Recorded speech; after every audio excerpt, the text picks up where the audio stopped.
दंडवत करने की विधि है।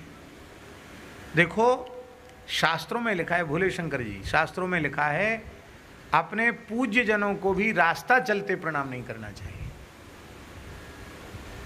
क्यों नहीं करना चाहिए?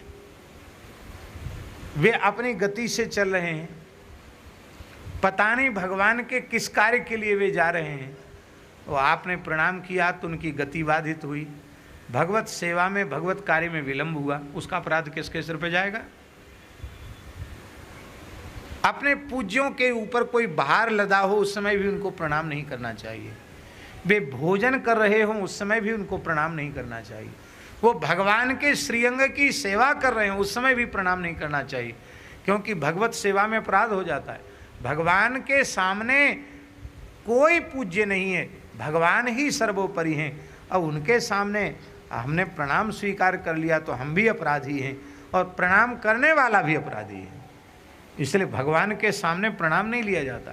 मंदिर में बहुत से लोग दौड़ते हैं, कोई महात्मा आए, बिहारी जी, राधा वल्लभ जी, राधा रमण जी, श्रीनाथ जी, जगन्नाथ जी, कहीं हो लोग दौड़ते हैं प्रणाम कर ले। नहीं नहीं, भगवान जगन्नाथ हैं, वो अलग हो जाएं, भगवान से किनारे अलग खड़े हो जाएं, बैठ जाएं तो आप प्रणाम करो, मना नहीं है। जिन संतों की मर्यादा है कि वे चरण स्पर्श नहीं कराते हैं, तो हम जबरदस्ती उनके पांव पकड़ के छुएं और उनको कष्ट हो जाए तो? अब स्वामी श्री राम सुखदास जी महाराज, उनके कोई चरण स्पर्श कर ले तो वो 24 घंटे का निर्जल करते थे। अब हम किसी संत को भूखा प्यासा रख दें 24 घंटे के लिए, ये तो भैया इससे अच्छा तो दूर से प्रणाम करो। तो जब आसन पर सुस्थिर भाव से विराजमान हो तब उनको प्रणाम करना चाहिए। प्रणाम की भी एक मर्यादा है, पद्धति है। और जो लोग नहीं चाहते हैं उनको दूर से आप मन ही मन प्रणाम कर लो, छूने की क्या आवश्यकता है।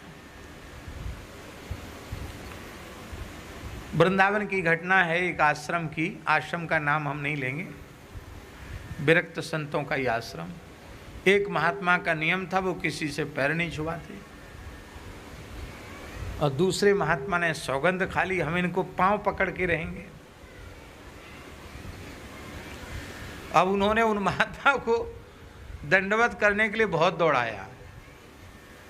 अब बेचारे भजनानंदी महात्मा थे, एकहरा शरीर था, बूढ़े थे, कहाँ तक दौड़ते, दौड़ते दौड़ते अंत में वो उम्र थी उनकी 50-55 साल की तो कम से कम रही होगी, और जो पैर पकड़ने वाला था वो 20-25 साल का था, उसमें जोर ज़्यादा था।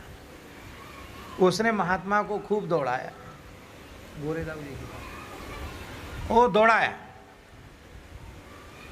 और अंत में वो जो महात्मा थोड़ी उम्र थी जिनकी, वो तो थक गए, तो एक कोने में जाके वो खड़े हो गए कि अब हम यहाँ से भाग के कहाँ जाएं।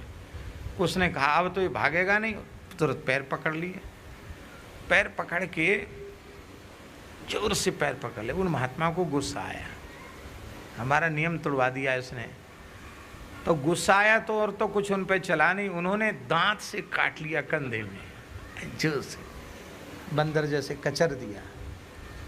तो जो दंडवत कर रहा था वो भी कोई एकनाथ जी तो नहीं था क्षमाशील, उसने पैर का अंगूठा मुंह में लेके जोर से कचर दिया।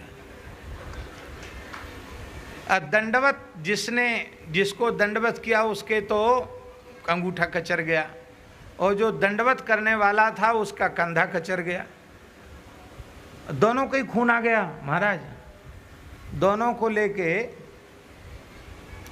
जो पूज्य महंत जी महाराज, वो दोनों को लेके रामकृष्ण मिशन पहुँचे। तो वहाँ एक बंगाली महात्मा थे जो प्रमुख थे वहाँ, शक्ति स्वामी नाम था उनका, बहुत अच्छे संत थे। तो शक्ति स्वामी ने कहा कि क्या हुआ, ये खून कैसे आया, इसका पैर का अंगूठा, इसका कंधा, ये खून कैसे आया। अब महंत जी ये कहें कि दोनों में दंडवत करने में झगड़ा हो गया और खून खच्चर हो गया, ये तो कहना ठीक नहीं है, संत वेश की बदनामी होगी। तो उन्होंने कहा महाराज बंदर खा गया। क्या कहा, बंदर काट गया। तो फिर वो पट्टी वट्टी हुई, इंजेक्शन, बंदर काट गया तो इंजेक्शन, हॉस्पिटल में तो यही हो, इंजेक्शन लग गया।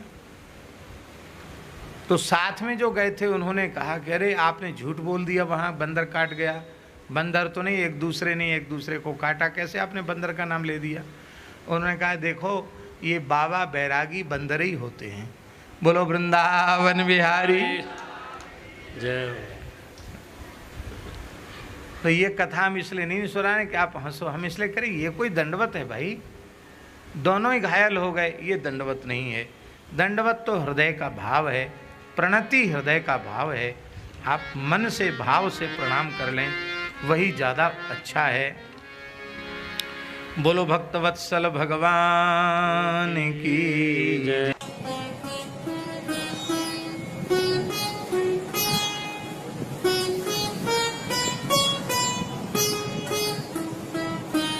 श्री सीताराम प्रतिदिन सत्संग एवं दर्शन के लिए श्री महाराज जी के ऑफिशियल चैनल को जरूर सब्सक्राइब करें।